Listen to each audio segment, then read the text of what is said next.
Halo semuanya, selamat datang di Comic Universe. Kali ini, saya akan membahas manhwa baru yang berjudul Demon Spear. Suji, aku tak punya nama keluarga. Satu kata itu adalah namaku. Nama yang sama dengan sesuatu yang aku miliki. Tapi, tidak ada yang pernah memanggilku dengan nama itu. Saat aku kecil, mereka memanggilku sampah. Dan selama aku bertumbuh lebih besar, nama itu berubah menjadi hama lalu bajingan. Saat aku dewasa, mereka mulai memanggilku Venomous Snake Spear dan Spear Demon. Aku naik ke puncak dan mengalahkan semua orang. Sampai di satu titik, aku mendapatkan julukan Megah Spear King. Pakaian yang aku pakai adalah kain-kain yang telah termakan usia. Aku hanya makan satu porsi ransum kentang setiap hari, tapi itu sudah cukup untukku. Dan satu-satunya tempat yang bisa aku sebut rumah adalah medan perang.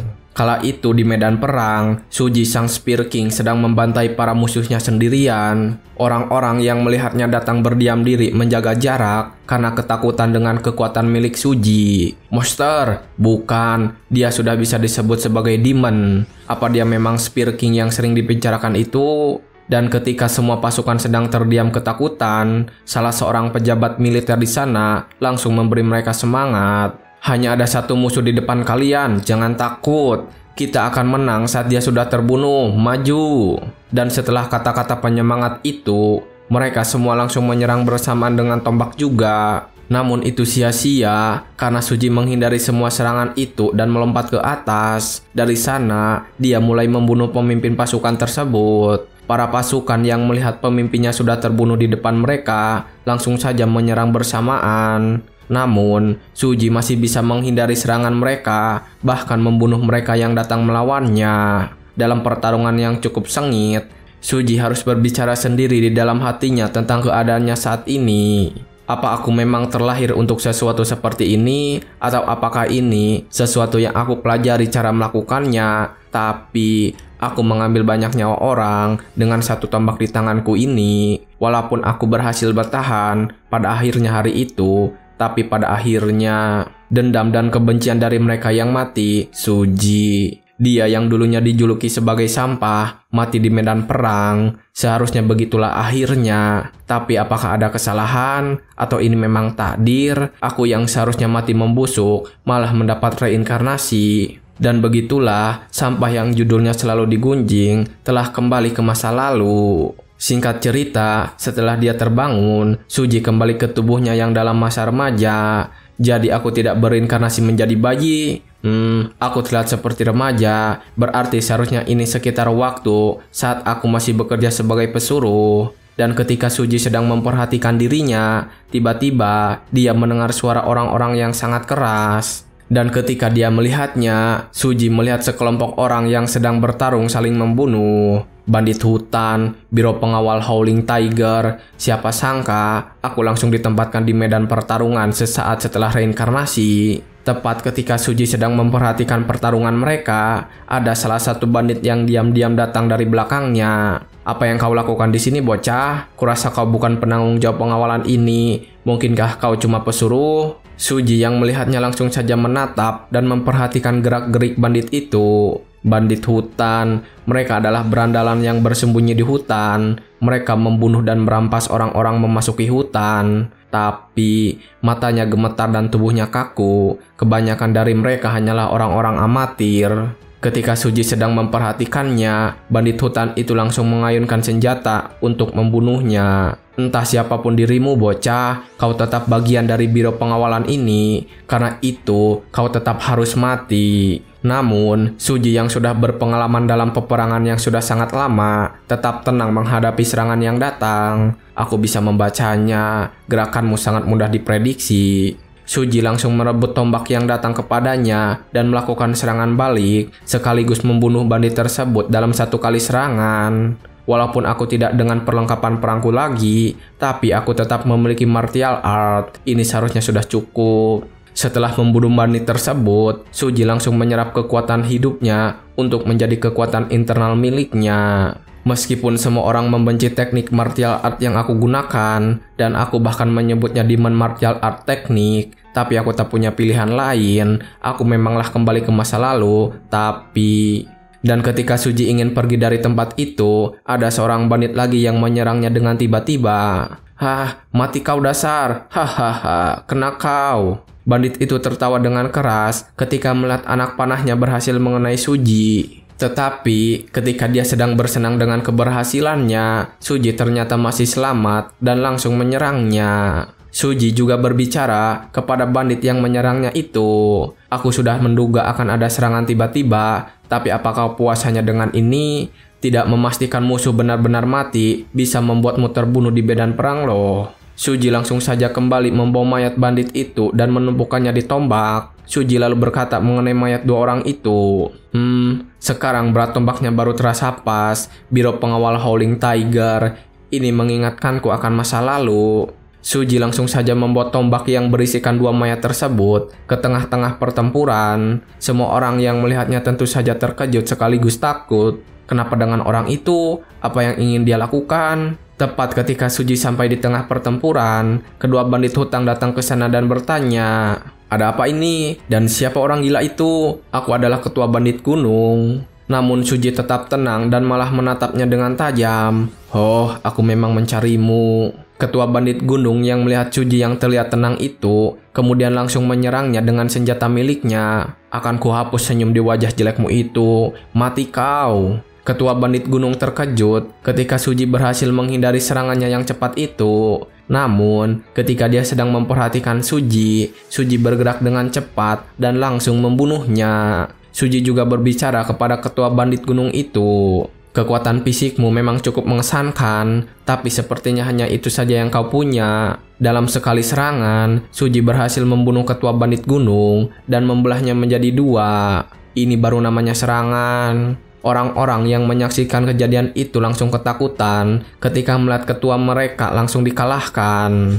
Dia mengalahkan bos dalam sekali tebasan, dasar monster. Namun, sesuatu yang aneh dirasakan oleh Suji. Dia merasakan kalau tombaknya menjadi semakin ringan dan berniat untuk menambahkan bebannya. Hah? Kenapa rasanya jadi ringan? Suji kemudian langsung mengambil potongan tubuh ketua bandit gunung untuk menyimbangkan berat dari tombak yang dia bawa. Tentu saja, para bandit yang melihat itu langsung cemas ketakutan dan berhamburan menyelamatkan diri mereka. Sementara, Suji tidak memperdulikan mereka yang lari. Dia malah fokus kepada senjatanya yang mengeluarkan aura merah itu. Jadi begitu. Dango 3 warna bandit hutan. Ini cukup bagus. Suji tersenyum ketika melihat perubahan pada senjatanya. Dan begitulah awal dimulainya cerita ini. Kembalinya sang Spear Demon. Ternyata pertarungan itu berlanjut sampai malam dan beberapa orang di sana terus berusaha melawan para bandit. Suji hanya berdiri di sana dan memperhatikan mereka yang bertarung. Sampai suatu kejadian, ada pasukan biro pengawal yang terlempar cukup keras ke belakangnya. Ternyata ada seorang bandit yang cukup kuat sedang membantai para pasukan biro pengawal. "Sombong sekali kalian pemburu bounty. Kalian pikir siapa yang kalian incar, ha? Kalau kalian kira memang bisa, maju sini." Ketika Suji sedang memperhatikan bandit itu, para bandit yang sedang mengamuk, bandit yang sudah dia bunuh berbisik kepada Suji. "Dia Igo, dia adalah mantan bos kami. Ikutlah ke sini bersama kami. Bos itu kuat, bawa dia bersamamu." Suji kemudian menjawab permintaan para hantu. "Jadi begitu, jadi orang kuat itu adalah mantan bos kalian. Dia terlihat seperti orang pada umumnya. Oke, aku akan mengabulkan permintaanmu. Dia juga akan kulahap." Para hantu kemudian kembali memanggil nama mantan bos mereka, dan Igo yang mendengar itu langsung berbalik menanggapi panggilan itu. "Siapa yang berani memanggilku dengan nama seperti itu, ha?" Tepat ketika Igo berbalik, Suji sudah berada di depannya dan menyerang Igo dengan tombak. Igo terpental ke tanah dan berbalik melihat Suji yang ada di hadapannya.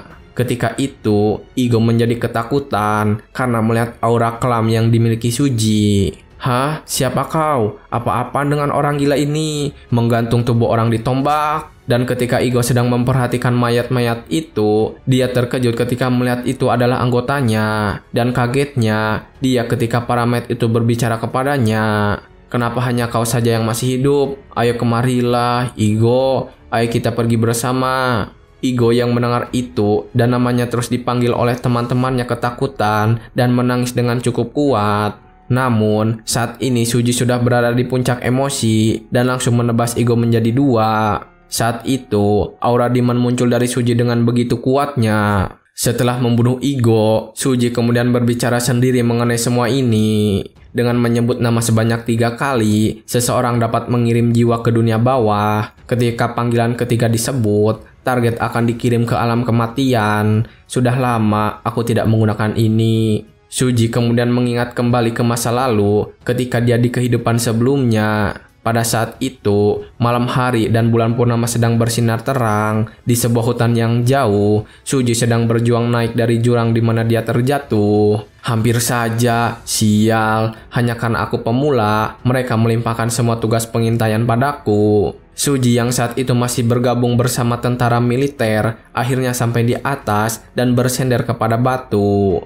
Dasar pasukan militer sialan. Katanya kalau aku bergabung, aku tidak akan kelaparan. Ini tidak ada bedanya saat aku masih jadi budak. Namun ketika Suji sedang beristirahat, dia merasakan sebuah kehadiran menakutkan di belakangnya. Apa itu? Ada sesuatu di sana? Harimau atau hantu? Bukan, apapun itu, aku tidak boleh menengok ke belakang. Itu adalah sesuatu yang tidak seharusnya dilihat. Aku hanya akan mati sia-sia di sini. Jangan berbalik, jangan sampai berbalik. Suji saat ini sudah sangat ketakutan hanya karena merasakan hawa kehadiran makhluk di dalam goa. Namun ketika Suji akan pergi dari sana, makhluk itu langsung memanggilnya. Apa yang sebenarnya ingin kau capai dengan berjuang sekeras itu untuk bertahan hidup? Hidupmu itu tidak lebih baik dari seekor serangga. Bagaimana kalau kau bertaruh? Ini mungkin bisa menjadi kesempatan untuk mengubah takdirmu yang menyedihkan itu. Suji yang mendengarnya kemudian memberanikan diri untuk bertanya,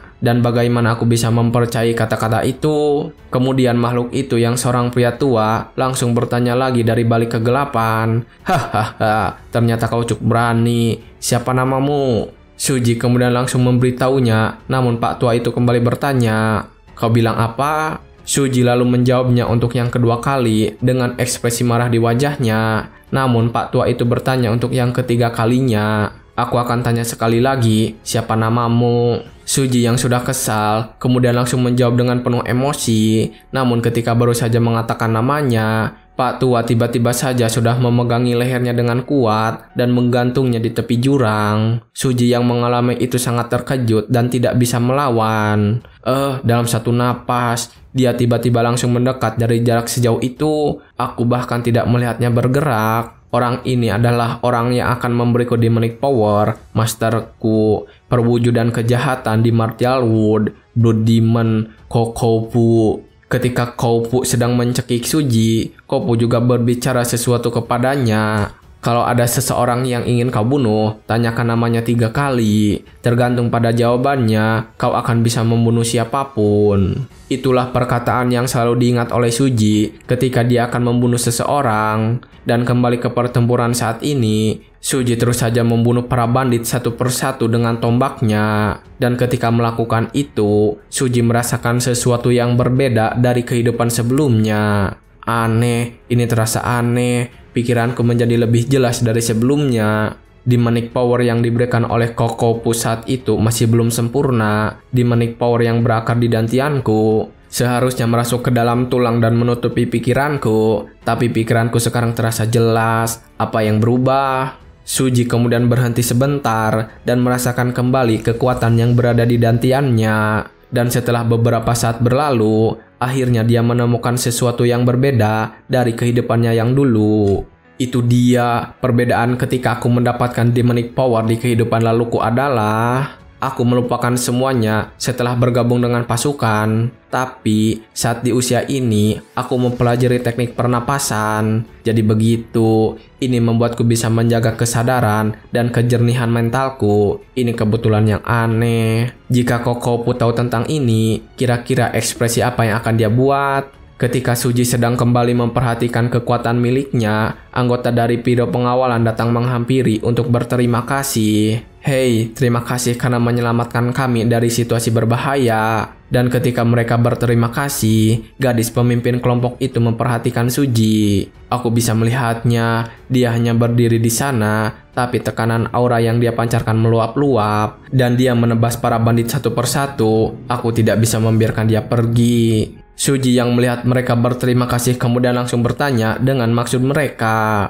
Gadis pemimpin itu kemudian langsung mengutarakan tujuannya. Aku tidak tahu kenapa orang sepertimu bekerja sebagai pesuruh di konvoi biro pengawalan kami. Tapi, kalau kau tidak keberatan, apa mungkin kau mau lanjutkan meminjamkan kekuatanmu pada kami? Namun Suji langsung saja menolak tawaran itu. Tidak mau, kalian lanjutkan saja urusan kalian sendiri, aku pergi. Gadis pemimpin itu terkejut ketika mendapatkan penolakan dan berusaha untuk mendapatkan Suji. Apa? Tidak, aku tidak bisa membiarkannya pergi begitu saja. Jika dia menolak untuk bergabung dengan kami, berarti aku harus melakukan ini. Gadis pemimpin itu kemudian mengeluarkan sesuatu dari bajunya dan menyodorkan kepada Suji. Tolong, setidaknya bawalah ini. Seperti yang mungkin sudah kau tahu, Sekte Tiger Pit adalah yang menjalankan biro pengawalan ini. Dan itu adalah sekte terkemuka yang terletak di Anhui. Kalau kau membawa token ini ke Sekte Tiger Pit, kau akan disambut sebagai tamu kehormatan. Tolong terimalah ini sebagai tanda terima kasih kami. Suji kemudian melihat token itu dan mengingat kembali sekte tersebut di kehidupan sebelumnya. Pengawal kelas 1, Sekte Tiger Pit, Suaika. Sekte Tiger Pit terkenal akan kejujuran dan tindakan jujurnya, tapi dalam beberapa tahun mereka menghilang tanpa jejak. Sekte yang tragis. Suji kemudian langsung mengambil token itu dengan cepat. Sueika dan para pasukannya kemudian berterima kasih. Terima kasih banyak, kami akan kembali setelah misi pengawalan selesai. Saat itu, kami akan menyambutmu kembali. Silahkan nikmati waktumu selama itu. Suji menerima tawarannya dan kemudian meminta salah satu kuda kepada mereka. Oke, aku mau pinjam kuda sekalian. Ketika Suji sedang memilih salah satu kuda, Sueika langsung memperingatkannya tentang kuda yang dia pilih. Jangan yang itu, kuda itu cukup pemarah. Karena itu kami menggunakannya untuk mengangkut barang. Tapi ternyata peringatannya itu sia-sia. Kuda yang dianggapnya sebagai kuda yang pemarah kali ini terlihat menurut saja ketika ditunggangi oleh Suji. Sueika yang melihatnya bisa menaklukkan kuda itu langsung memujinya. Dia bahkan sudah bisa menaiki kuda di usia itu. Memang monster. Salah satu pengawal yang mendengar Sueika mengatakan itu kemudian mencoba menjahilinya. Wah, apa ini yang dinamakan cinta pada pandangan pertama? Dia pasti adalah tipe pria idamanmu. Pria yang kuat dan tampan, iya kan bos? Dan ketika salah satu bawahannya menjahili begitu, Sueika langsung saja mengambil pedangnya dan mengancam bawahannya itu. Kau berani membicarakan orang yang menyelamatkan kita seperti itu? Apa kau mau mati, ha? Kalian mungkin tidak melihatnya, tapi teknik tombaknya itu. Kemudian salah satu bawahan di sana mencoba menebak tentang teknik yang digunakan oleh Suji. Apa mungkin dia putra dari keluarga bangsawan pemegang tombak? Sueika kemudian memberitahu tentang teknik yang digunakan oleh Suji kepada bawahannya. Bukan, teknik itu bukan martial art, tapi itu adalah teknik tombak pasukan militer. Dan tingkat penguasaannya jauh di atas usianya. Kemungkinan besar dia adalah putra dari keluarga militer kuat. Dan sekarang mungkin sedang dalam perjalanan pengembaraan setelah menyelesaikan pelatihan. Juga kepribadiannya itu, dia mempertaruhkan nyawanya sendiri untuk menyelamatkan kita. Jika dia tahu soal krisis yang terjadi di sekte, tidak mungkin dia akan membiarkannya. Sambil mengatakan itu semua, Sueika kemudian memejamkan mata dan berharap. Jadi tolong, selamatkan Sekte Tiger Pit dari cengkraman Sekte Black Dao. Tolong lindungi kami. Sementara itu, selesai pergi dari sana, Suji melihat kuda yang ditungganginya terus saja kencing. Dia langsung mengancam kuda itu.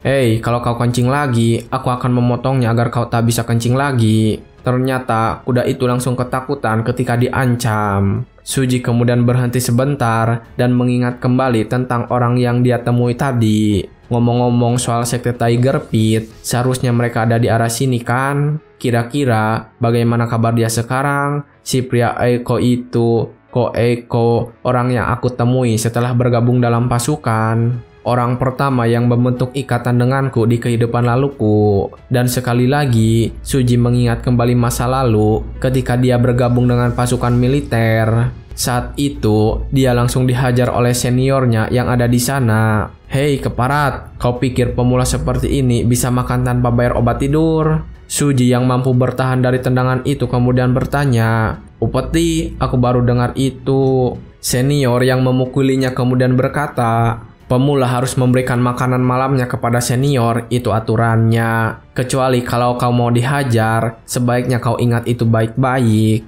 Dan saat itu terjadi, Ko Eiko ini muncul ke sana untuk membela Suji. "Apa-apaan aturan konyol itu? Omong-omong, kalau dia baru masuk, berarti aku adalah pemula yang sebelumnya. Jadi, apa kau tak mau ambil tagihanku?" Seniornya yang melihat Eiko datang ke sana dengan sombong, merasa kesal dan berniat untuk memulki Eiko juga. "Hah, beraninya juga kau. Kalau begitu, bagaimana kalau ku hajar wajah busukmu itu?" Ketika senior mengancamnya, Eiko langsung melemparkan sebuah kentang dengan keras ke wajah seniornya itu. Eiko juga langsung bergerak untuk memukulinya. "Ambil saja, makanlah untuk mengisi perutmu. Itu pun kalau gigimu masih ada yang tersisa." Eiko langsung saja menghajarnya bertubi-tubi dan membuat seniornya terjatuh di tanah. Setelah melakukan itu, Eiko kemudian berbicara kepada para seniornya yang lain yang sedang menonton mereka. "Sepertinya kalian belum puas dengan kentangnya. Majulah kalau kalian mau lebih. Akan aku rontokkan gigi kalian sampai tak tersisa."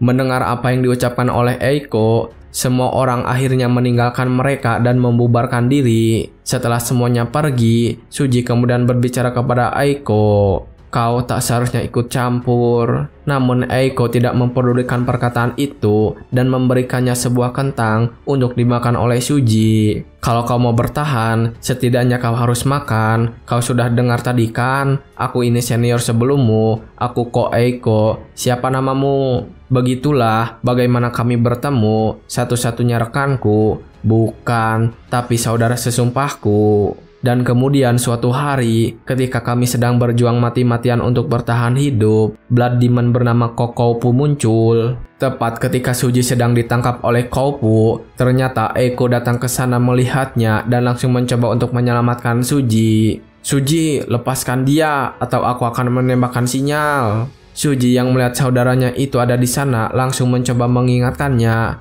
"Tidak, larilah." Namun Eiko tidak pergi dari sana dan tetap meminta Koupu untuk melepaskan Suji. Koupu yang mendengar itu kemudian langsung menuruti permintaannya. "Seperti yang kau minta, aku akan melepaskannya." Koupu kemudian langsung melepaskan Suji dan membiarkannya kembali terjatuh ke jurang. Eiko yang melihatnya kemudian berteriak cukup keras dan panik melihat Suji yang terjatuh ke dalam jurang. Koupu kemudian berbicara dengan santai kepada Eiko dari sana. "Ada apa? Aku sudah menuruti permintaanmu. Apa kau belum puas?" Eiko yang merasa dihina kemudian mencoba melemparkan bom yang ada di tangannya itu. Namun, ketika Eiko akan melakukannya, Suji ternyata masih selamat dan meminta Eiko untuk menghentikan tindakannya itu. "Hentikan, Eiko. Aku tak apa. Jangan khawatirkan aku. Kau harus segera pergi dari sini." Dan ketika mereka berdua sedang mengobrol, Koupu yang ada di sana berbicara, lalu menawarkan sesuatu kepada mereka berdua. "Aku masih belum ingin membunuh kalian, jadi diam dan dengarkan aku. Aku ada penawaran untuk kalian. Kalau kalian bisa membawakan herbal yang bisa menyembuhkan luka dalamku, sebagai gantinya, aku akan memberikan kekuatan untuk bertahan hidup. Apa jawaban kalian?" Suji dan Eiko kemudian saling menatap, dan akhirnya mereka berdua menerima tawaran pada saat itu. "Kami terima tawaranmu." Dan setelah memutuskan semua itu, Koupu kemudian berbalik untuk kembali ke dalam gua. "Aku masih melihat keyakinan di mata kalian." Dan setelah mereka berdua ikut memasuki gua milik Koupu, Koupu malah membimbing mereka dan mengajarkan sebuah seni bela diri. Terdapat makhluk yang dikenal sebagai Unrestrained Demon. Mereka adalah jiwa-jiwa manusia yang dilahap oleh harimau dan jatuh ke demonic corruption. Jiwa-jiwa yang rusak itu menjadi bawahan, memberikan jiwa lain untuk menaikkan tingkat spiritual pemilik mereka. Teknik demonic yang aku rancang ini mengikuti prinsip yang sama seperti itu. dengan menyerap dendam dari mereka yang mati untuk menaikkan tingkat spiritual seseorang. Teknik ini disebut Art of Unrestrained Demon. Teknik ini memiliki 3 tahap: Compression Stage, Tempering Stage, dan Transcendent Stage. Setiap tahap memiliki 10 tingkat. Saat mencapai Compression Stage, kalian bisa memancarkan demonic energi seperti asap. Pada Tempering Stage, darah kalian berubah menjadi racun mematikan, dan ketika kalian mengeluarkan demonic energi, akan terlihat seperti darah yang menyembur keluar. Tahap selanjutnya adalah Transcendent Stage. Aku menjelajahi dunia dan berhasil naik 4 tingkat pada tahap itu. Konsep seperti baik, jahat, dan bahkan demonik menjadi tidak berarti lagi bagiku. Karena itu, tanamkan ajaranku pada hati kalian. Pergilah ke medan perang dan bantai semua orang tanpa henti. Begitulah kalian akan mendapatkan kekuatan untuk mengubur takdir kalian. Dan waktu itu di medan pertempuran, Suji bersama Eiko saling mendukung satu sama lain. Kita pasti bisa bertahan apapun yang terjadi. Lalu setelah melewati semua pertempuran itu, akhirnya tiba di ujung kesepakatan bersama dengan Kopu. Kopu berbicara kepada mereka berdua yang sedang berlutut di hadapannya. Ini adalah kesepakatan akhir kita. Herbal yang akan kalian cari adalah ginseng salju 100 tahun. Apa kalian mampu? Suji dengan percaya diri langsung mengatakan dirinya mampu mengambil herbal itu. Namun berbeda dengan Eiko, dia memprotes keputusan tersebut. Tunggu sebentar, ginseng salju 100 tahun masih ada di luar kemampuan kami saat ini. Sebelum itu, bisakah kau membantu kami membuka meridian Rendandu kami? Jika kau menggunakan herbal yang sudah ada untuk membuka meridian, kami akan bisa mendapatkan bahan terakhir. Dan untuk bahan yang hilang, kami akan kumpulkan itu setelahnya. Kopu akhirnya berpikir sebentar, lalu dia tiba-tiba saja setuju untuk melakukan itu. Kopu dan Suji tentu saja terkejut mendengarnya. Dan Eiko kemudian langsung menawarkan kesempatan itu kepada Suji terlebih dulu.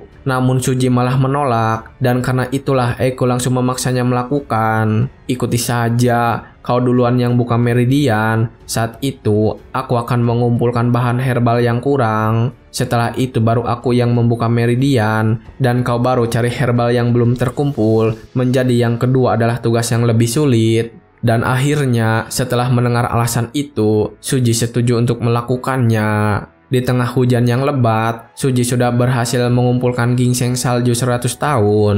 Dan dalam perjalanan pulang, dia berbicara sendiri di dalam hatinya dengan penuh harapan. Seharusnya ini bisa, aku sudah membawa semua herbal yang dibutuhkan. Master, saudara, semuanya akan baik-baik saja sekarang. Namun apa yang diharapkan oleh Suji bertolak belakang. Ketika dia sudah sampai di gua, ternyata Master yang sudah terbunuh, bahkan Eiko sudah sekarat. Eiko yang ada di sana kemudian langsung menyapa Suji yang terkejut. Akhirnya kau kembali juga, Suji. Suji yang melihatnya itu langsung saja berlari untuk menyelamatkan Eiko dan mengabaikan ginseng salju 100 tahun itu.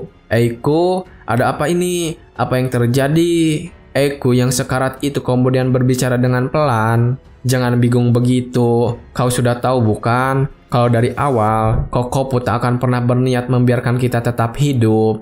Jadi, kita harus membunuhnya sebelum kita yang terbunuh. Suji yang mendengar itu lantas bertanya, apa ini alasan kau menyuruhku pergi lebih dulu? Suji kemudian menangisi keadaan Eiko yang berada di pelukannya itu. Semua titik meridiannya hancur dan demonic energi benar-benar menghilang darinya. Dia memang sudah merencanakan tindakan bunuh diri ini. Melihat Suji yang menangis seperti itu, Eiko langsung menyuruhnya berhenti menangis dan berbicara mengenai apa yang dia lakukan. Suji, jangan menangis. Membunuh orang yang sudah setengah mati bukan apa-apa. Hei Suji, apa kau tahu kenapa aku membiarkan dirimu yang hidup? Itu karena kau dulu adalah warrior di Biro Pengawalan Howling Tiger. Sejujurnya, aku adalah anggota terakhir yang selamat dari sekte Tiger Pit yang dihancurkan. Saat itu, kau pernah bilang kalau kau sempat bekerja sebagai warrior di Biro Pengawalan Howling Tiger kan? Dan kau mengatakan kalau pemimpin dan nyonya sekte Tiger Pit adalah orang yang baik. Kurasa saat itulah saat aku mulai melihatmu sebagai keluarga. Kau adalah satu-satunya orang yang pernah berkata baik soal orang tuaku. Aku senang bisa bertemu denganmu. Kalau kau ada kesempatan, tolong balaskan dendamku. Dan itulah kenangan terakhir tentang Eiko yang diingat oleh Suji saat ini. Suji kemudian menggenggam erat kendali kuda dan berbicara di dalam hatinya.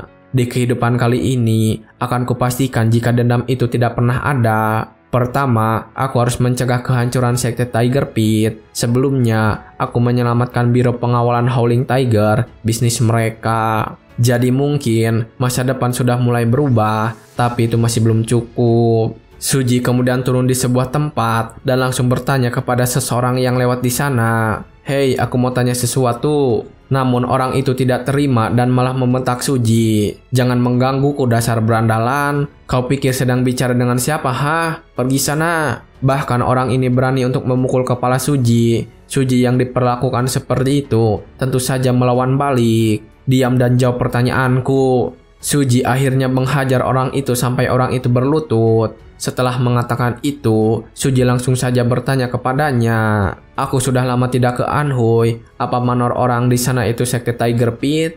Orang itu kemudian membenarkannya.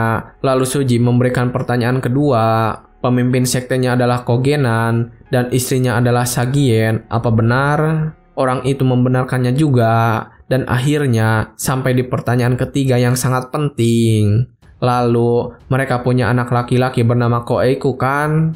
Namun, kali ini orang tersebut menjawab kalau itu salah dan tidak benar. Suji yang mendengarnya menjadi sangat terkejut.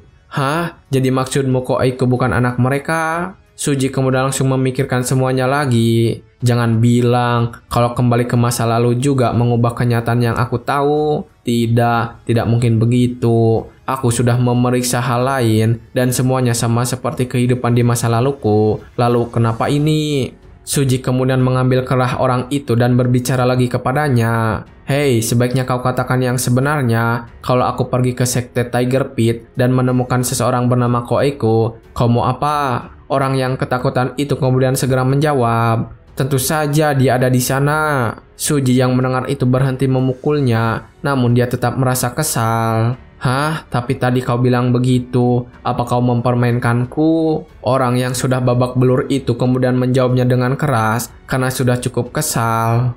"Kau tadi tanya soal pemimpin sekte dan istrinya punya anak laki-laki bernama Koeiku atau tidak. Kenapa kau menyebut nona muda sebagai laki-laki? Aku jadi sulit menjawabnya. Sekte Tiger Pit tidak memiliki anak laki-laki, hanya ada satu anak perempuan. Nona Koeiku adalah perempuan." Suji sangat terkejut ketika mendengar pernyataan dari orang yang tidak dikenal itu. Aneh sekali, Koeiku itu perempuan. Kalau aku tunjukkan token emas ini, aku bisa memasuki sekte Tiger Pit dan memastikannya sendiri. Tapi kalau aku lakukan itu akan membatasi tindakanku ke depannya. Pasti ada cara lain. Dan ketika Suji sedang memikirkan cara tersebut, tiba-tiba saja ada orang random yang datang ke sana dan langsung memarahi Suji. "Hei, keparat kau, kemana saja kau baru datang seolah tak terjadi apa-apa? Itulah kenapa kami tak bisa mempercayakan pekerjaan pada berandalan tak punya rumah. Aku menyuruhmu membersihkan kandang kuda, tapi kau malah kabur. Kemana yang lain, ha?"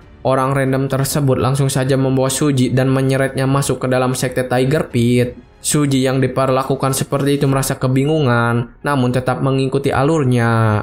Berandalan tak punya rumah, sepertinya ada kesalahpahaman di sini, tapi ini malah berhasil. Dan akhirnya, Suji saat ini sampai di sebuah kandang kuda. Pria itu kemudian memperkenalkan diri. "Dengar, aku adalah Wotuyen, orang yang bertanggung jawab atas kandang sekte Tiger Pit yang hebat ini. Dan yang perlu kau lakukan hanyalah mengurus kandang di bawah perintahku. Itu sudah lebih baik daripada hidup tanpa rumah, kan? Aku sudah menjelaskan semuanya 2 hari lalu, jadi seharusnya kau sudah mengerti, kan?" Namun, Suji mengatakan kalau dia tidak mengetahui tentang semua itu. Wotuyen yang mendengarnya sangat terkejut dan kembali memperhatikan Suji. "Kau tidak tahu, bukan cuma ingatanmu yang buruk, tapi kau berani bicara balik ke atasan. Apa otakmu ini memang rusak? Kau itu makan makanan sisa, tidur di kandang. Apa kau juga tak bisa ingat itu? Kau adalah orang yang sebenarnya tidak dibutuhkan oleh sekte, tapi pemimpin sekte masih berbelas kasihan dan membiarkan bocah tak punya rumah seperti kau masuk. Jadi jangan kabur hanya karena pekerjaan berat. Lakukan pekerjaanmu dengan baik, mengerti? Tepat ketika Tuyen sedang memarahi Suji, tiba-tiba saja ada seekor kuda yang mengamuk di sana. Kuda tersebut bahkan merusak kandang yang mengurungnya. Dan karena hal itu, Tuyen mengalami luka di kakinya. Namun ketika semua hal itu terjadi, tiba-tiba saja ada seseorang yang mentertawakan mereka.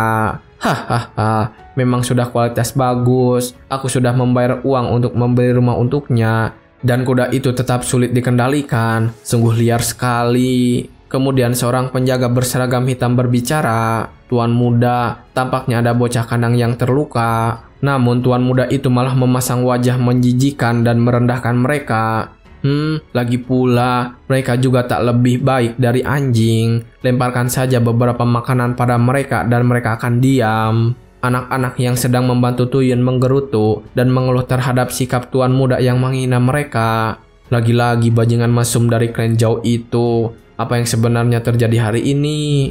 Suji yang mendengar semua itu kemudian teringat apa yang dia ketahui di kehidupannya yang dulu. Aku pernah dengar tentangnya dari Eko di kehidupanku yang dulu. Dia adalah dalang yang menyebabkan hancurnya sekte Tiger Pit, manor klan Zhao. Tuan muda klan Zhao itu kembali menghina Suji dan anak-anak yang ada di kandang kuda tersebut. Hanya melihat mereka saja membuatku merasa kalau bajuku terkotori. Namun, ketika mereka akan pergi dari sana, pemimpin sekte Tiger Pit, Kogenan, datang ke sana dan menghentikan mereka. Ku dengar kami punya tamu, jadi aku buru-buru. Ternyata kau, Tuan Muda Zhao, apa yang membuatmu datang ke tempat ini? Tuan Muda Zhao dan pengawalnya langsung saja menundukkan kepala dan memberikan hormat, lalu berbicara kepada Kogenan. Ada alasan kenapa saya datang kemari, ayah mertua. Tentu saja, saya datang untuk mengunjungi pasangan masa depan saya. Kogenan yang mendengar itu merasa tak terima dan menolaknya. Apa maksudmu, Eko? Aku tak ada niat untuk menyetujui perjodohan seperti ini. Namun Tuan Muda Zhao tetap saja percaya diri dengan perkataannya itu. Untuk sekarang mungkin benar seperti itu. Tapi ketika Eko sudah berusia 16 tahun, saya ingin langsung mengadakan pesta pernikahan. Pernikahan antara Eko dan saya akan diadakan 1 tahun lagi. Itu sudah menjadi pembicaraan yang ramai di sekitar. Bahkan anak-anak di desa menyanyikan lagu untuk merayakannya. Kogenan yang mendengar itu merasa sangat kesal dan kemudian membalas ucapan itu. Pasti kau sendiri yang menyebarkan rumor untuk merusak masa depan putriku. Namun, Tuan Muda Zhao dengan tidak tahu malu terus saja membanggakan dirinya. Hah, ketua sekte, candaan Anda sungguh menggelikan. Klan Zhao kami ini jauh lebih kecil dari klanku. Apa Anda pikir kami akan melakukan sejauh itu hanya untuk melamar putri dari sekte Tiger Pit? Mendengar apa yang dikatakan oleh Tuan Muda Zhao, Kogenan sudah tidak bisa menahan amarahnya. Apa kau bilang? Dasar bocah tidak tahu diri. Namun, ketika mereka sedang bertengkar, Ko Eiko datang ke sana dan berbicara untuk menghentikan mereka. Bagus, kalau begitu, berarti tidak akan ada keterlibatan antara keluarga kita. Tolong berhentilah menyangkut pautkanku dengan dirimu, carilah wanita lain. Ya, beginilah penampilan Ko Eiko di kehidupan yang sekarang, berbeda dengan kehidupan Suji yang dulu terlihat sebagai lelaki. Namun, setelah mendengar semua itu, Tuan Muda Zhao tetap saja mencoba untuk menggoda Eiko. Tapi, apa kau tidak memperkirakan seberapa berbahayanya rumor itu? Eiko yang mendengarnya bergerak ke sisi ayahnya, lalu berbicara kepada Zhao dengan tatapan yang merendahkan. Tak ada gunanya bicara denganmu lebih lama. Aku tidak mau menikahimu, atau siapapun orang dari manor klan Zhao. Pergilah. Tuan Muda Zhao tak berhenti di sana dan kembali membalas perkataan itu. Bersikap tinggi dan angkuh, padahal sekte kalian sedang diambang kebangkrutan, tetap sombong seperti biasanya. Kemudian pengawalnya bertanya kepadanya, apa yang harus kita lakukan Tuan Muda? Tuan Muda Zhao kemudian menjawabnya sambil menghina Eiko. Lagi pula, kita juga hanya mampir ke rumah bordil, ayo kita pergi saja. Tapi seperti yang dirumorkan bukan? Pengawalnya kemudian menjawab, sebenarnya dia terlihat lebih cantik dari yang dirumorkan. Tuan Muda Zhao kemudian kembali membicarakan tentang kecantikan Eiko. Sekarang kau mengerti kenapa aku terobsesi dengannya kan? Kecantikannya itu. Orang bilang kalau aku adalah perempuan dengan kecantikan yang bisa menggulingkan satu negara. Perempuan cantik tanpa kekuasaan ataupun uang harus menjalani takdir yang tragis. Dia terlalu cantik untuk menjadi putri sekte Tiger Pit. Sayang sekali dia tidak beruntung karena terlahir di sana. Tapi sekarang sudah terlambat. Pria gila seperti kau sudah mengincarnya. Hahaha. Dan setelah mengatakan semua itu, Tuan Muda Zhao langsung saja menaiki kudanya untuk pergi. Ya, ayo kita ke rumah bordil. Kenapa kudanya tak mau bergerak? Di sana terlihat kudanya seperti membiru di area wajah. Pengawalnya kemudian bertanya dan mencoba memeriksanya. Apa ada masalah? Dia mungkin sedang sakit. Ketika dia mendekat, kuda itu tiba-tiba saja terjatuh mati. Tuan Muda Zhao yang melihat kudanya terjatuh menjadi sangat panik. Kenapa kudanya tiba-tiba jatuh? Kemana para bocah kandang? Dan ternyata itu adalah tindakan yang dibuat oleh Suji yang saat ini sedang bersembunyi di dalam kandang. Poklau teknik, art of the fiction, tak ada gunanya. Aku mengambil paru-parunya tanpa meninggalkan bekas. Kalian tidak akan tahu kenapa kuda itu mati. Tetap saja, semuanya karena orang itu. Zhao Taihan adalah penyebab semuanya. Aku pernah bilang kehancuran sekte Tiger Pit adalah karena persaingan kekuasaan dengan Manor Clan Zhao. Tapi orang itu merencanakan semuanya dari balik bayang-bayang. Apa Aku tahu itu? Tentu dia pasti tahu. Itulah alasan kenapa dia melihat kecantikannya sendiri sebagai kutukan. Suji semakin kesal ketika mengingat itu dan menghancurkan paru-paru kuda yang dia genggam. Sekarang aku mengerti kenapa dia membakar wajahnya sendiri dengan api. Aku sudah tak perlu lagu lagi membalas dendam saudara sesumpahku. Mulai sekarang aku akan mengambil tindakan. Suji langsung saja pergi dari sana. Dan ketika malam poek, di sebuah tempat di Provinsi Anhui, Prefektur Naimatsu, Suji berjalan sendirian di sana menuju sebuah tempat. Dia menuju sebuah toko peralatan pertanian yang terlihat sudah usang dan ditinggalkan. Sudah lama aku tidak datang ke sini. Suji kemudian langsung saja memasuki toko itu tanpa ragu. Dan ketika dia membuka pintunya, ada seorang pria mabuk yang bertanya kepadanya, "Saha maneh?" Tentu saja Suji langsung memberitahu namanya, tapi pria mabuk itu langsung menolak. "Aku tak kenal siapapun dengan nama itu, aku sudah pensiun, carilah tempat lain saja." Namun, Suji langsung duduk di depannya dan meminta dibuatkan sesuatu. "Aku tahu, buatkan aku sebuah palu, buatlah dengan panjang 17 sun, 4 sun lingkarannya. Kepalanya harus berbentuk bulat, beratnya jangan sampai lebih dari 10 jin." Namun pria yang sedang mabuk itu malah meminum arak dan mengeluhkan situasinya.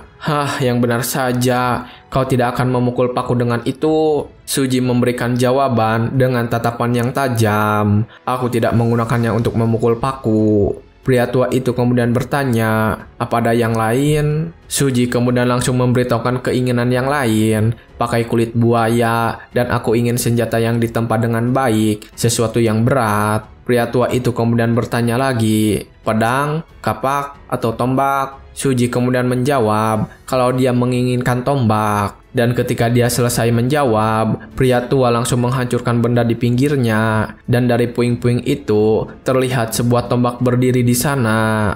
"Ini adalah yang terbaik yang kupunya, butuh waktu seharian untuk menajamkan bilahnya." Suji kemudian menerima itu dan bertanya tentang senjata lain. "Tidak masalah. Apa kau punya senjata kecil, senjata yang tajam?" Pria tua itu kemudian menghancurkan kotak yang sedang diduduki oleh Suji. Suji kemudian segera melihat apa isi dari kotak itu. "Paku duri besi. Bagus, aku ambil semuanya." Pria tua itu lalu bertanya kemana dia harus mengirim semua barang itu. Namun Suji segera menjawab kalau dia yang akan membawa semuanya. Pria tua itu yang mendengarnya kemudian mengingatkan Suji, "Sepertinya kau bersemangat sekali, tapi semua ini cukup mahal." Suji kemudian langsung bertanya mengenai harga dari semua itu. Namun pria tua itu langsung terdiam dan setelahnya dia langsung bercerita sesuatu dengan emosional. 3 hari lalu, putriku meninggal. Apa ada cara untuk mengembalikannya? Kau sangat berbau darah. Jadi kukira kau adalah hantu, tapi sepertinya bukan. Lupakan saja soal yang tadi. Bunuh saja orang yang membuat putriku meninggal." Suji kemudian bertanya, siapa yang membunuh putrimu? Pria tua itu kemudian memberitahunya, Sekte Black Dao. Suji kemudian langsung berdiri dan menerima permintaan itu. Namun ketika Suji akan pergi, pria tua segera berbicara lagi. Mereka ada 4, mereka disebut Sekte Black Dao. Dengar dulu, pastikan kau mendengarkan namanya. Namun Suji tidak tertarik untuk mendengar nama itu dan langsung menjawab dengan mengeluarkan niat membunuhnya. Kau tak perlu mengatakan nama mereka, karena aku akan bunuh mereka semua. Tapi Suji tetap berhenti dan menanyakan sesuatu lagi kepada pria tua itu. Jadi, punya pakaian dan racun? Pria tua itu terkejut mendengar pertanyaan Suji dan menjawabnya. Hah, kau pikir blacksmith menjual barang seperti itu? Ambil ini. Pria tua itu kemudian melemparkan selembar kain dan sebuah guci kepada Suji. Itu adalah kulit dari beruang yang menewaskan 74 orang. Dan toples itu berisikan racun mematikan dari suku Miao. Meski aku tidak tahu entah itu asli atau bukan, Suji langsung saja memakai pakaian yang dia dapat dan mengecek racun yang ada di guci itu. Dan Suji memberitahukan kebenaran racun itu. Kau sudah ditipu, Pak Tua. Tetap saja, aku akan mengambilnya. Tak sebagus racun Miao, tapi itu masih berguna. Aku akan mengambil item yang aku pesan besok. Namun ketika Suji akan berangkat, dia melihat sesuatu yang membuatnya tertarik di sana dan bertanya, "Apa ini?" Pak Tua kemudian menjawab, "Aku biasa menggunakannya saat mengurus ternak. Kenapa? Ada masalah?" Suji kemudian mengambil barang itu dan membawanya malam ini. Lumayan, biarkan aku meminjam ini sampai pesananku siap. Suji langsung pergi dan membawa benda itu bersamanya. Namun ketika Suji sudah pergi, Pak Tua kembali berbicara sendiri. Bocah aneh, sial, apa mungkin dia benar-benar hantu? Tidak, hantu atau bukan, itu tidak penting. Asalkan aku bisa membalaskan dendam putriku, nyawaku adalah harga yang murah. Pria tua itu tiba-tiba saja batuk dan mengeluarkan banyak darah. Sementara itu, saat ini, Suji sudah sampai di Sekte Black Dao gerbang utama. Di sana sudah ada banyak penjaga yang berdiri menjaga pintu gerbang, dan Suji berjalan ke arah mereka dengan berani tanpa rasa takut sedikit pun. Penjaga yang melihatnya tentu langsung menghentikan Suji untuk menanyainya. "Nak, kami berada di pertemuan yang sangat penting, tidak ada yang boleh masuk. Benda apa yang di tanganmu itu? Aromanya menjijikan, pergilah." Namun ketika penjaga itu sedang mengingatkan Suji, Suji langsung saja membunuhnya dengan satu serangan saja. Ketika Suji melakukan itu, ternyata dia menggunakan tulang kuda sebagai senjata untuk membunuh para penjaga itu. Seperti biasa, roh-roh orang yang mati sudah diserap juga ikut muncul ketika Suji sedang menyerang mereka. Suji yang sudah mengalahkan mereka semua, kemudian berdiri sejenak di gerbang utama dan menatap ke papan nama gerbang utama. Sekte Black Dao, kami membiarkan setengah dari mereka kabur sebelum aku regresi, dan kami kehilangan banyak orang setelah mereka melakukan serangan balik. Tapi berkat itu, aku tahu persis bagaimana orang ini melarikan diri. Kali ini, aku akan membunuh mereka semua. Suji langsung memasuki gerbang itu dan kembali membantai semua penjaga yang berada di balik gerbang. Dan hanya dalam beberapa saat, dia berhasil menjatuhkan banyak sekali penjaga. Mayat-mayat berserakan di tanah. Suji terus berjalan tanpa membiarkan orang yang dia lihat hidup. Dan ketika dia sedikit agak memasuki area dalam, ada seorang penjaga lain yang melihat kehadiran Suji. "Apa yang terjadi?" "Oh, cuma bocah nakal. Kau menyebabkan kebisingan ini. Aku tadi sedang mimpi indah, lalu kau menggangguku." Dan ternyata orang itu membawa teman-temannya bersamanya juga. "Ketua sekte sedang bertemu dengan tamu, jadi kau akan ditangani dengan cepat." Suji yang melihat mereka kemudian mencoba memikirkan situasinya. 4 orang ini berada di sekitar tingkat 3 atau 2. Kalau begitu mereka pasti... Suji lalu bertanya kepada mereka, 4 elit Black Dao ya? Tanpa pikir panjang, Suji langsung menyerang salah satu di antara mereka dengan kuat, lalu bergerak langsung menuju orang berikutnya. Suji langsung menusuk kedua mata orang kedua itu. Untuk orang ketiga, Suji melemparkan tulang kuda yang dia punya tepat mengenai wajahnya itu. Dan setelah mendapatkan kembali tulangnya, Suji langsung menghabisinya. Orang pertama yang dihajar kemudian sudah bangkit dan kembali menyerang Suji. "Bocah brengsek, kau akan merasakan hal yang sama." Suji yang melihat orang itu menyerang tetap saja bersikap tenang dan melakukan serangan balik.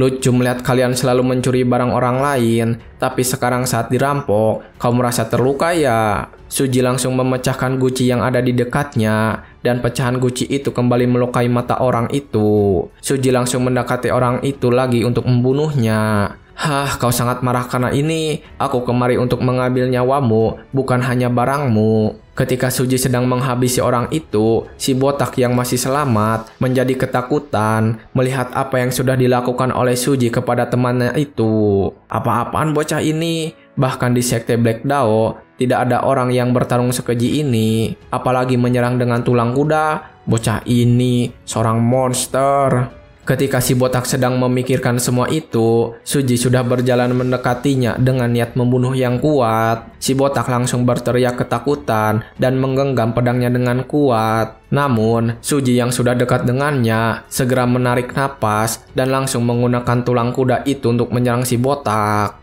Si botak yang sedang terkapar itu kemudian berusaha bertanya kepada Suji, siapa kau sebenarnya? Siapa yang mengirimmu? Suji kemudian memberitahunya kalau yang mengirimnya adalah pandai besi tua itu. Dan dalam sesaat, Suji langsung menghabisi si botak. Suji kemudian mengakhiri perbuatannya malam itu dengan penuh darah dan roh-roh yang mengikutinya juga. Aku sudah mengurus 4 elit Black Dao, seharusnya itu cukup sebagai pembayarannya, penjaga toko. Sementara itu di tempat yang berbeda, seorang sedang berbicara kepada ketua sekte Black Dao. Jadi misinya gagal ya? Master sangat marah, begitu juga Tuan Muda. Jika kau berhasil menyamarkan sekte Black Dao sebagai bandit hutan dan menyerang biro pengawal Howling Tiger, kau bisa mendapatkan kargo curian dan hadiah uang klan Jao. Tapi kebodohanmu menggagalkan semuanya. Dan tepat di hadapannya, ketua sekte Black Dao, Go Youhu, terlihat sangat kesal dan geram. Orang yang tadi juga kemudian berbicara lagi. Penyergapannya gagal, kita kehilangan banyak orang. Sekarang kita bahkan tidak bisa membayar upeti ke aliansi Epil. Bagaimana jika Money Collection Demon muncul? Apa yang akan terjadi? Mendengar pernyataan itu, Go Youhu menjadi sangat panik dan cemas. Sial, semuanya jadi tak terkendali. Kami mengirim orang yang cukup untuk mengalahkan biro pengawal Howling Tiger. Tak kusangka, malah orang-orang kami yang dimusnahkan. Tidak ada yang selamat, jadi kami tidak tahu apa yang sebenarnya terjadi. Orang berbaju merah kemudian berbicara lagi sambil beranjak pergi dari kursinya. Seharusnya kau mengirim 4 elit Black Dao sejak awal. Go Youhu kemudian memberikan alasan dan mengatakan penyesalannya.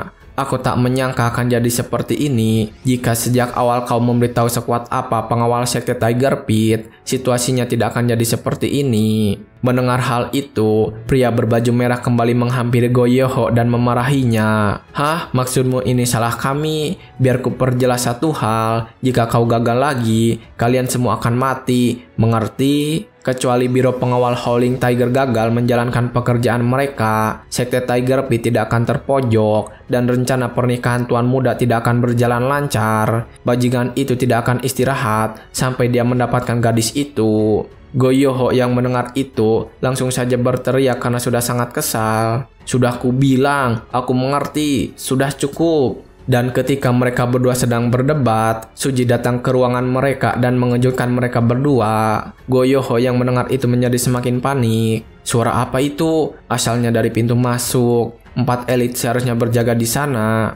Dan ketika mereka berdua sedang panik, bayangan Suji mulai muncul di jendela. Suji kemudian langsung berjalan menuju pintu dan menggeser pintu itu. Ketika pintu terbuka, Suji langsung melemparkan semua kepala 4 elit Black Dao ke ruangan tersebut. Ketika mereka melihat kepala 4 elit Black Dao sudah dikalahkan, mereka berdua sangat terkejut. Terutama si pria berbaju merah, dia sangat ketakutan. Kepala 4 elit, jangan bilang sekte ortodok mengirim seorang master. Ketika melihat Suji datang menghampiri, si baju merah langsung mengklarifikasi dan menjelaskan identitasnya. Tunggu, aku dari klan Jao. Aku tidak ada hubungannya dengan Black Dao. Aku hanya kemari untuk bernegosiasi, itu saja. Si baju merah juga menawarkan dirinya untuk membantu Suji membunuh para anggota Black Dao. Namun Suji langsung saja melukai bibirnya dan meludahkan darah itu ke mata si baju merah. Tentu saja si baju merah langsung memarahi Suji karena itu. Apa-apaan ini? Apa yang kau lakukan? Sudah kubilang, aku dari klan Jao, aku bukan anggota Black Dao. Ketika si baju merah terus menjelaskan, dia mulai merasakan perih di matanya, dan itu adalah karena efek dari darah Suji. Seperti apa yang dikatakan oleh masternya, Kokhopu dulu, mereka yang mahir dalam Supreme Demonic Art disebut Demonic Breaker. Darah seorang Demon Breaker sangat beracun bagi martial art. Suji tersenyum ketika melihat darahnya bisa memiliki efek seperti itu. Meski tidak mematikan seperti racun True Demon Breaker, tapi itu akan terasa perih seperti terkena bubuk cabai. Tentu saja, ketika matanya mulai terasa perih, si baju merah langsung mengamuk dan menyerang Suji. Ah, sialan, apa yang sebenarnya kau lakukan? Suji yang melihat serangan itu datang, langsung menghindarinya sembari menilai kekuatan orang itu. Kekuatan martial artnya berada di tingkat 1, tapi tidak sebanding dengan 4 elit. Tetap saja, Suji langsung mengeluarkan aura demonic miliknya dan tersalurkan juga ke dalam tulang kuda itu. Kedua orang yang melihatnya terkejut setelah mengetahui itu. Mustahil, demonic art, kau bukan berasal dari ortodok, kau mad demon. Suji tidak peduli dengan perkataan mereka, dia kembali menghindari serangan yang datang, lalu dengan cepat melakukan serangan balik. Dengan itu, dia berhasil mengalahkan si pria dari klan Jao. Sekali lagi, Suji memukul kepalanya untuk memastikan kematian si pria klan Jao. Goyoho yang tersisa di sana sekarang sangat ketakutan. Dia terus memperhatikan Suji sambil mengingat tentang kekuatan demonic itu. Demon, demonic pet, demonic art, makhluk demonic, melampaui ideologi dan etika antara ortodok dan unortodok. Mereka adalah inkarnasi Evil, musuh seluruh martial world yang harus dihancurkan. Dan salah satu monster itu muncul di sekte Black Dao. Seorang demon itu hanya binatang buas sampai mereka mencapai rim tertentu. Mereka hanya tahu membunuh. Goyoho yang sedang panik kemudian mencoba memanggil bantuan dengan menekan salah satu tombol di sana. Selagi dia fokus pada pria Jao, aku akan kabur dan melaporkan ini ke aliansi Evil. Jika tidak, mungkin aliansi martial. Namun ketika dia akan pergi, Suji langsung memanggil namanya. Goyoho, itu kau bukan? Ketika Suji berbicara dengan sadar, Goyoho semakin terkejut sekaligus takut. Tunggu, dia masih punya kesadaran. Meski telah menguasai demonic art, dia masih sadar. Seorang master peak stage. Selain itu, dia bisa mengendalikan demonic energinya.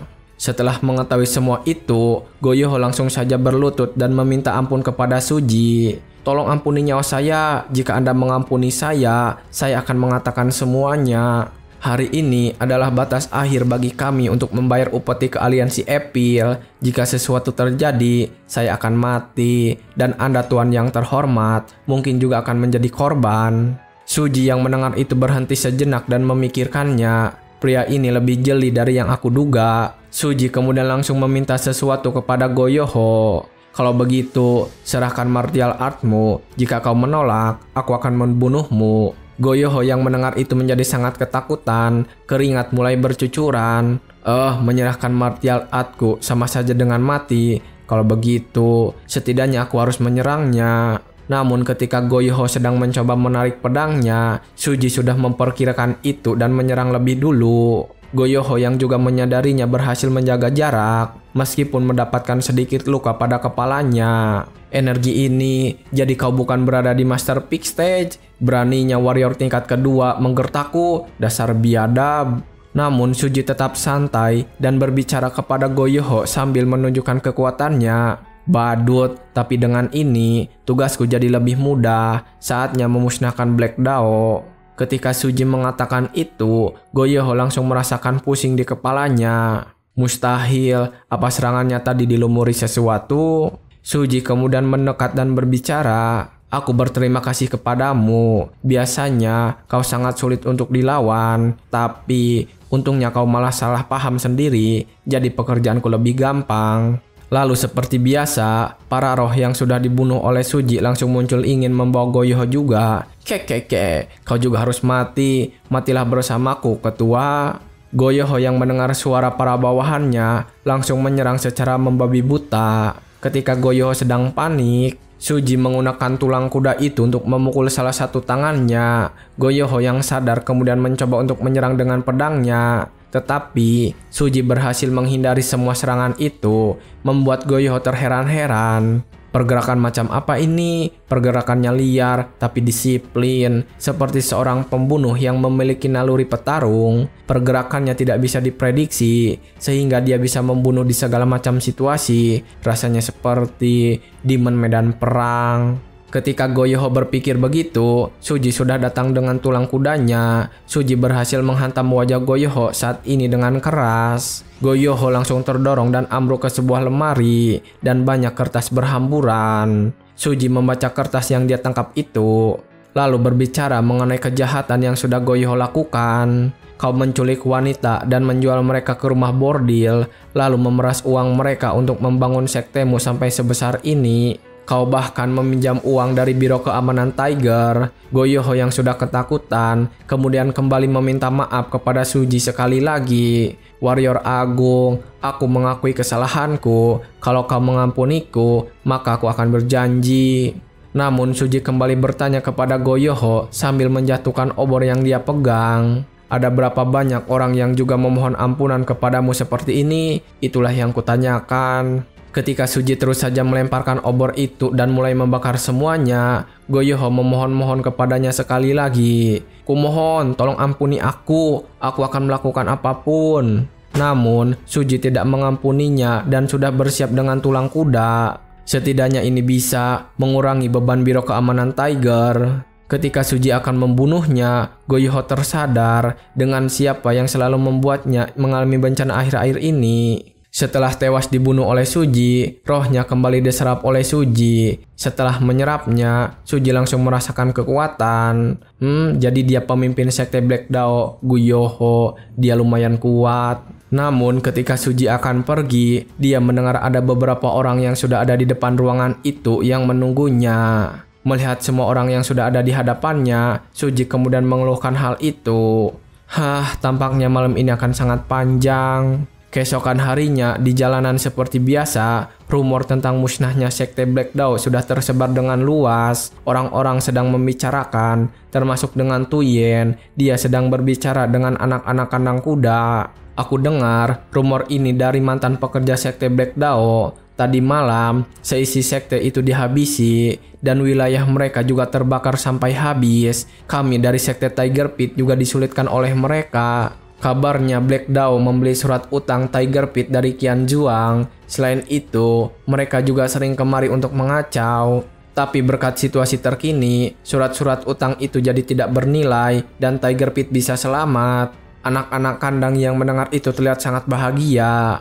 Luar biasa, siapa yang berhasil menghabisi mereka? Dia adalah pahlawan provinsi Anhui. Namun tetap saja, di sana Tuyen langsung mencari Suji dan mendapatinya sedang tertidur. Tuyen langsung saja memanggil Suji. Hei pemula, apa kau sudah selesai bersih-bersihnya? Namun Suji hanya terdiam saja dan menatapnya dengan tatapan yang malas. Tuyen yang melihat itu langsung saja menghampirinya dengan wajahnya yang kesal. Kenapa kau menatapku seperti itu? Apa kau punya masalah? Suji yang melihatnya menjadi kesal dan berbicara sendiri dalam hati. Menyebalkan sekali, aku jadi ingin memperlihatkan gold token padanya. Tidak, aku harus menahan diri. Aku harus berhati-hati sampai urusan dengan klan Zhao beres. Namun Tuyen tetap saja memarahi Suji yang sedang memikirkan langkahnya dengan hati-hati itu. Aku sudah muak denganmu, kau harus mendengarkan ucapanku. Dan ketika mereka berdua sedang bertengkar, mereka dikejutkan dengan kedatangan Eiko. Eiko datang ke sana untuk menghentikan mereka bertengkar. Kalian berdua, jangan merundung orang baru itu. Aku memang tidak tahu tradisi kalian, tapi orang-orang baru itu juga manusia, jadi berhati-hatilah. Suji sangat terkejut ketika melihat Eiko karena dia teringat dengan kata-kata yang dia bilang barusan itu. Sementara Tuyen segera menjawab Eiko. Iya Nona, aku tidak merundungnya kok. Bocah sialan ini, maksudku dia tidak mau mendengarkan ucapanku. Eiko kemudian tetap membela Suji. Dia masih anak-anak, mungkin dia belum pernah melakukan pekerjaan seperti ini. Jadi bersabarlah dalam mengajarinya. Tuyen tetap saja memberikan alasan untuk pembenaran. Tapi dia cuma pengembara, sebentar lagi dia juga akan pergi. Eiko kemudian kembali menasihati Tuyen. Setiap pertemuan itu adalah takdir. Itulah kenapa kita harus menghargai semua koneksi yang kita bentuk. Hidup itu tidak bisa diprediksi. Bisa saja kalian akan berpapasan di suatu tempat nanti. Kalian bahkan mungkin bisa menjadi keluarga. Ketika Eiko sedang menasihatinya, Tuyen malah memalingkan muka dan menggerutu di dalam hati. Mana mungkin aku akan menemui orang kunyuk ini lagi? Sementara Eiko berbalik dan memanggil Suji. Hei, kamu orang baru ya? Kalau ada yang mengganggumu, beritahu aku, oke? Apa kau paham? Suji yang melihat Eiko dalam kondisi sempurnanya, terkejut dan menyukai dirinya. Suara dan wajahnya sangat berbeda. Tapi meski begitu, tatapan tajamnya itu masih sama. Kau belum berubah ya, Eiko? Suji kemudian langsung menjawab, kau juga, kalau ada yang mengganggumu lagi, datanglah kepadaku. Para anak-anak kandang yang melihatnya cukup terkejut dengan keberanian Suji. Dasar goblok, berani-beraninya kau berbicara selancang itu kepada nona muda. Namun berbeda dengan Eiko, dia membalas perkataan itu dengan santai. Baiklah, aku akan melakukannya. Dan begitulah pertemuan mereka di siang hari. Tak terasa malam pun tiba. Di dalam kandang kuda, Suji langsung mengambil semua senjatanya yang telah dia sembunyikan di balik jerami dan bersiap untuk target selanjutnya. Aku sudah membalaskan dendam sang pengawal dan penjaga toko. Mulai sekarang, aku akan memburu para pembunuh saudara angkatku. Singkat cerita, ketika malam poek, Suji sudah berada di Provinsi Anhui, Manor Klan Zhao. Suji langsung menyelinap dengan hati-hati ke dalam sana. Suji berhasil mengecoh para penjaga gerbang, dan di dalamnya, Suji langsung membunuh seorang penjaga yang menyadarinya. Dengan cepat, Suji langsung menyeret mayat itu dan menyembunyikannya. Suji kembali berjalan dengan santai, seolah tidak terjadi apa-apa. Ketika Suji sedang berjalan, ada kedua gadis yang sedang mengobrol tentang situasi di sana. Keamanan malam ini cukup ketat, bukan? Tapi tak ada hubungannya dengan kita, kan? Teman gadis itu kemudian menjawab, ya, setelah sekte Black Dao disingkirkan dalam semalam, ini masuk akal saja. Suji yang mendengar itu kemudian langsung menyadari bahwa ada dua orang penjaga yang ada di sana. Kemudian Suji langsung melemparkan ranjang besi kecil kepada salah satu penjaga yang ada di sana dan berhasil mengenai kaki penjaga itu. Ketika penjaga itu mencoba untuk melepaskan besi tersebut, Suji langsung saja membunuh dari belakang. Setelah melakukan itu, Suji langsung kembali bersembunyi. Sementara teman penjaga tersebut yang melihatnya terduduk malah mengira temannya itu sedang tertidur dan mencoba memanggilnya. Hei, kenapa kau malah malas-malasan di situ? Sial, kita bahkan belum dapat makanan yang layak. Ketika dia sedang berbicara memanggil temannya, Suji segera menuangkan racun ke dalam makanan yang sedang penjaga makan itu diam-diam. Penjaga yang kesal itu tidak menyadari racun, juga langsung memakan sisa makanan beracun tersebut. Sial, tak mau jawab. Hei, apa kau tidak mendengarkanku? Aku bicara padamu. Ketika penjaga ini sudah memakan makanan beracun tersebut, beberapa saat kemudian racunnya berefek, darah keluar dari hidung, mata dan mulutnya, dan tak lama penjaga itu langsung tumbang di sana. Penjaga di sekitar yang menyadarinya langsung bergegas memeriksa mereka. Apa yang terjadi? Apa dia diracun? Yang benar saja. Cepat kepung dapurnya, tutup pintu, jangan sampai ada yang keluar. Penjaga itu langsung mencurigai dapur yang mensuplai makanan untuk para penjaga. Sementara Suji masih berada di atap memegang racun dan melihat situasinya. Heh, kau memang masih pandai seperti biasanya, penjaga toko. Lumayan, aku suka ini. Karena aku sudah memantau keadaan sekitar, sekarang saatnya menuju ke sana. Klan Zhao, nama itu akan hilang malam ini. Setelah mengatakan itu, Suji langsung bergerak dengan cepat menuju sebuah bangunan yang lain. Di bangunan yang dia tuju oleh Suji, beberapa penjaga sedang menjaga pintu masuk. Mereka juga sedang mengobrolkan tentang insiden yang terjadi pada sekte Black Dao. Dan tepat ketika mereka sedang membicarakan hal itu, Suji sudah sampai dan langsung merusak pintu masuk yang mereka jaga. Para penjaga yang melihatnya tentu saja langsung bersiap mengeluarkan pedang mereka. Apa itu tadi? Penyusupkah atau asasin? Namun ketika mereka sedang bersiap, Suji sudah menyerang dengan kecepatan yang sangat cepat dan berhasil membunuh mereka bertiga sekaligus. Setelah membereskan mereka, Suji langsung saja menaiki anak tangga yang ada di sana. Dan ketika sampai di persimpangan tangga, ada penjaga lain yang bertemu dengannya. Penjaga itu juga langsung saja bertanya, "Hei, kau yang bertugas di lantai 4 kan? Suara apa itu tadi? Tuan sedang tidur, jadi jangan berisik. Kembalilah dan katakan pada yang lain untuk tenang." "Apa? Kenapa kau membuat tombak dan bukannya pedang?" Ketika penjaga itu sudah mulai curiga, Suji segera bersiap dan melompat membunuh penjaga dengan tombaknya. Tentu saja, teriakan penjaga itu memanggil penjaga lain yang langsung datang ke sana. Namun, ketika para penjaga itu akan menyerang, Suji langsung mengeluarkan senjata lagi dan membunuh mereka semua. Karena keributan yang ditimbulkan kali ini, penjaga dari lantai lain juga ikut datang untuk menangkap Suji. "Penyusup, brengsek, dari mana dia datang? Kemana yang lain? Kenapa tidak ada bantuan datang?" Kedua penjaga itu langsung mengeluarkan pedangnya dan berlari mendekat. Namun ketika mereka sudah dekat, mereka berdua malah menginjak ranjau besi yang sudah disiapkan Suji sebelumnya. Sejak kapan dia pasang perangkap ini? Dasar pengecut. Dan ketika mereka berdua sedang menggerutu dan melepaskan ranjau, Suji langsung saja membunuh mereka berdua. Tepat ketika Suji berhasil membunuh mereka, ada seseorang yang datang ke sana dan meneriakinya. Berisik sekali. Ketika orang itu berbicara dan perlahan datang, Suji menjadi waspada karena merasakan kekuatannya. Suara itu sungguh kekuatan internal yang menakutkan. Dia berada di level yang berbeda dengan Go Yoho. Seorang pria tua akhirnya datang ke sana dan berbicara kepada Suji. "Walaupun kau tidak diundang, bukankah tata krama itu tetap harus diterapkan? Apa yang membawamu datang malam-malam begini?" Suji yang melihatnya tidak segera menjawab dan berpikir di dalam hatinya, "Akhirnya kami bertemu, pria yang membantai banyak sekali orang hanya untuk membuat sengsara orang lain, pemimpin klan Zhao, Zhao Yoshi." Suji kemudian langsung berbicara kepada Zhao Yoshi dan bertanya, "Zhao Yoshi, pemimpin dari klan Zhao, itu kau bukan?"